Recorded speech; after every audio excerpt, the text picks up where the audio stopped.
saya Sela dari kelompok radio. Nama komsel saya Love Children. Pembimbing komsel saya Kak Yulita Malisa. Teman-teman, sebelum saya bercerita tentang seorang raja, terlebih dahulu kita berdoa ya. Mari kita berdoa.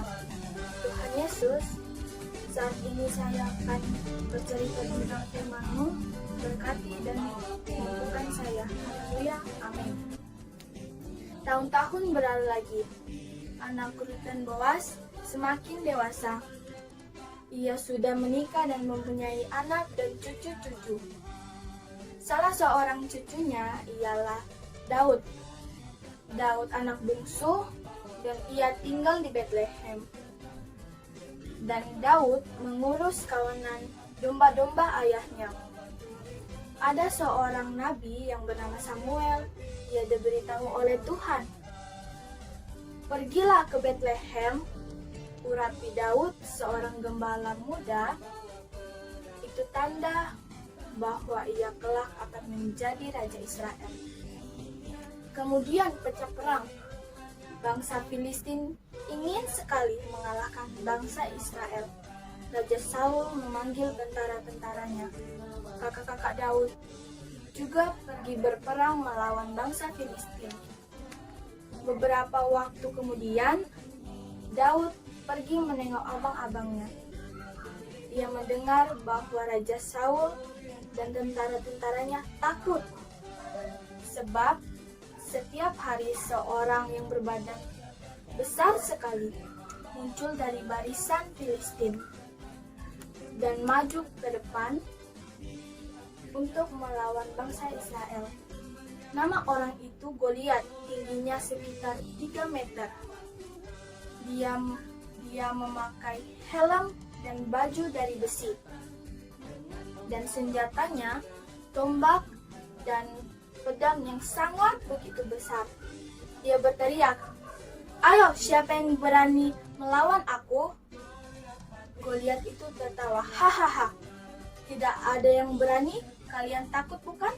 Lalu Daud menghadap Raja Saul. Kata Daud, "Saya sanggup. Sebagai gembala, saya pernah mengalahkan singa dan beruang. Saya berhasil karena selalu dibantu oleh Tuhan Allah. Dan sekarang dia pasti membantu saya lagi." Kata Raja Saul, "Baiklah kalau begitu. Majulah." Lalu Daud mengumpulkan 5 batu licin dari sungai. Dan ia menyimpan dalam kantungnya. Ia memegang tali pelontar.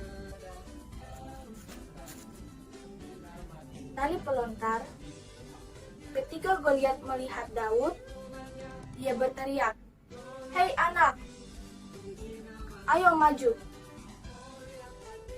Daud berlari menuju ke arah Goliat. Dengan cepat ia mengambil batu dan tali pelontar. Lalu ia melontarkannya tepat mengenai kepala Goliat. Goliat berdiri sempoyongan, lalu roboh dan dia mati. Ketika orang Filistin melihat hal itu, mereka lari kocar-kacir. Sebaliknya, bangsa Israel bergembira ria. Mereka berpesta dan bernyanyi untuk Daud. "Hiduplah Daud! Daud pahlawan kita! Dia berhasil mengalahkan orang Filistin itu. Dia menang hanya dengan tali pelontar dan batu. Dia menang walaupun tak punya pedang." Bertahun-tahun kemudian, Raja Saul meninggal. Bangsa Israel ingin Daud menjadi raja. Dan mereka tahu bahwa itu kemauan Allah juga. Ia tinggal di istana yang indah di kota Yerusalem. Daud teringat pada zaman dulu, bangsa Israel berjalan melintasi padang gurun. menuju tanah Kanaan. Waktu itu, Musa menuliskan perintah Tuhan Allah pada 2 batu datar yang disimpan dalam peti dari emas. Daud menyuruh orang membawa peti itu ke Yerusalem. Bangsa Israel bersukaria dan Daud ikut menari-nari. Beberapa tahun kemudian di Yerusalem dibangun gedung indah yang disebut Rumah Tuhan. Disitulah peti emas disimpan. Orang-orang pergi ke rumah Tuhan untuk berdoa. Dan disitulah para imam bertugas melayani Tuhan Allah. Setiap tahun kalau ada pesta, orang-orang datang dari mana-mana dan pergi ke rumah Tuhan Allah. Dan disitulah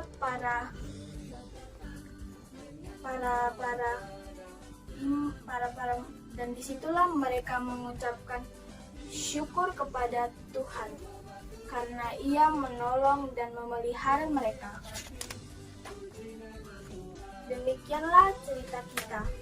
Semoga kita selalu diberkati oleh Tuhan. Terima kasih. Adik-adik yang dikasih dalam Tuhan, dari cerita ini kita mau diingatkan untuk supaya kita tidak mengandalkan kekuatan kita sendiri. Kita mau diingatkan untuk menjadi pribadi yang tidak sombong. Kalau kita merasa pintar di sekolah, jangan sok-sokan, ya. Tapi terus belajar menjadi orang yang rendah hati, taat kepada Tuhan. Karena kita harus tahu, ketika kita tetap mengandalkan Tuhan, ketika kita tetap menjadi pribadi yang rendah hati, percayalah, Tuhan pasti akan selalu bersama kita, memberkati apa yang kita lakukan setiap harinya. Demikian firman Tuhan, semoga kita semua akan semakin diberkati. Amin.